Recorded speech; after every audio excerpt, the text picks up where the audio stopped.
Sumainyo ang Panginoon. Sabi ng tao versus sabi ng Diyos. Democracy versus theocracy. Public opinion versus God's election.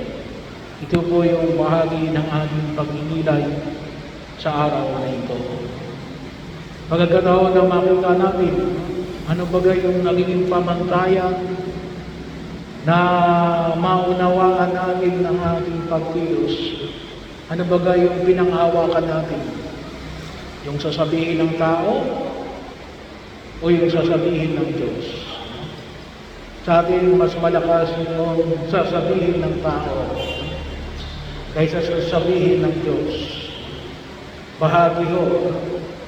Pero nawa, makita ko natin yung lakas na ipinamamanik sa atin ng buong may kapal. Kasi maliwanag ko na kaya ibinigay kay Pedro ang susi ng kaharian ng langit. Hindi niya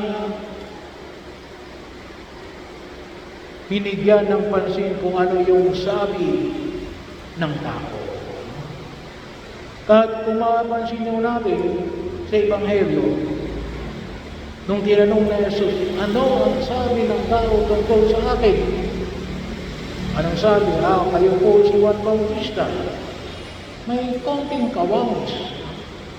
Pero hindi siya si Juan Bautista. Tinabi na siya ay si Elias, si Jeremias, o isa sa mga propeta. May konti, no? Pero hindi siya si Elias, hindi siya si Jeremias, o isa sa mga propeta. Kaya, mas marami ang mali kapag ang pagbabasihan lang natin ay ang sabi ng tao.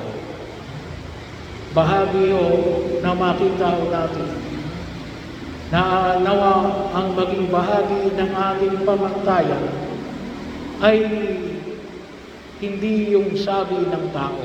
Ano yung dapat natin hanapin? Yung sinasabi ng Diyos. Yung sinasabi ng Diyos. Ang tawag na natin dito ay God's election. Sa Tagalog, alin? Yung pinili ng Diyos. Ang bayang pinili ng Diyos. Election yun. No? Sa dami-dami ng lahi, bakit yung bayan na ito ang pinili ng Diyos? Election yun. Bahagi yun. Election, hindi yung election natin. No?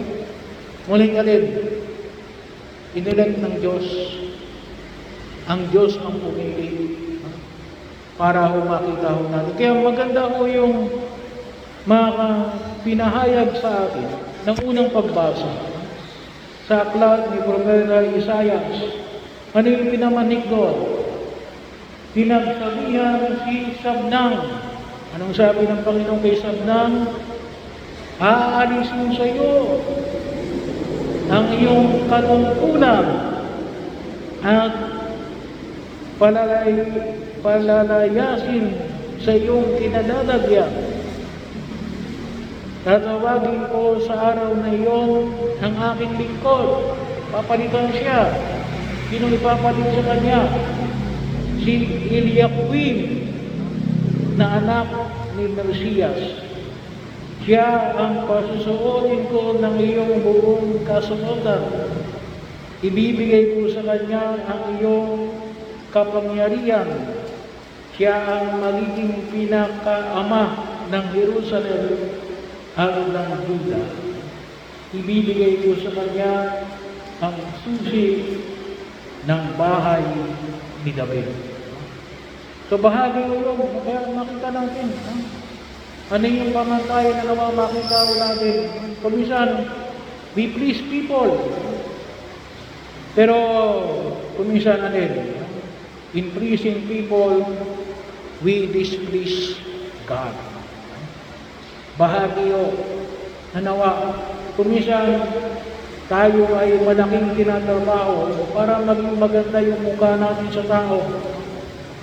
Pero hindi maganda ang mukha natin sa harapan ng Diyos. Sa ikalawang pagbasa, nasulat ni San Pablo sa mga taga-Roma, ay ano yung pinamanik ko rito? No? Sinasabi nga natin na itanong natin sa Diyos. Itanong natin sa Diyos. Mahalaga ho. Kasi bakit? Kasi yun ang sabi ni Jesus kay Pedro. Sabi niya, yung sagot mo, kasi yung sagot, ang tanong ni Jesus, sino ako sangayon sa inyo? Anong sabi ni Pedro? Kayo po ang Kristo, ang anak ng Diyos. Anong sabi ni Jesus? Hindi galing sa iyan, galing sa Ama yan, sa Diyos Ama. Tinanggap mo lamang, nakinig ka lamang, kaya ipinapahayag mo sa akin ang mga salitang yan. Bahagi yun. Anong pinapamanik ko sa akin sa sulat ni San Pablo sa mga Korinto? Napakasagana ang kayamanan ng Diyos. Di natatarok ang kayamanan, karunungan, at kaalaman ng Diyos. Kaya, itanong natin sa Diyos. No? Huwag lang natin itanong sa ating mga kadugo, mga kapitbahay. Minsan naghahanap tayo ng survey sa pagkaunawa ng tao. No? Tanong din natin sa Diyos. No? Sabi nga ngayong sa Lunes, ay magpapaya ng kandikasi, no? Ang ating mga barangay official, no? Ayun pa rin ang sinasabi ko, no? Ay, hindi lang sana itanong ninyo sa inyong mga constituent kung kayo ay iboboto ng inyong mga kababaryo. Sana itanong nyo rin, Lord, no? Boto ba kayo sa akin? No? Itanong din natin sa Diyos. No?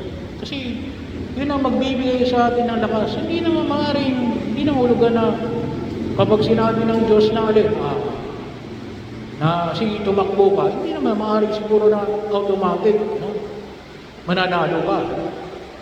Maaaring magbigay din ito ng lesson para sa iyo, no? Pero itanong natin sa Diyos. No? Kalimutan sa mga ikinakasal, no?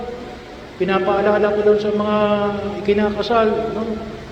Naitanong mo na ba ang Diyos? Kung ito yung taong pakakasalan mo, na isasama mo habang buhay, no?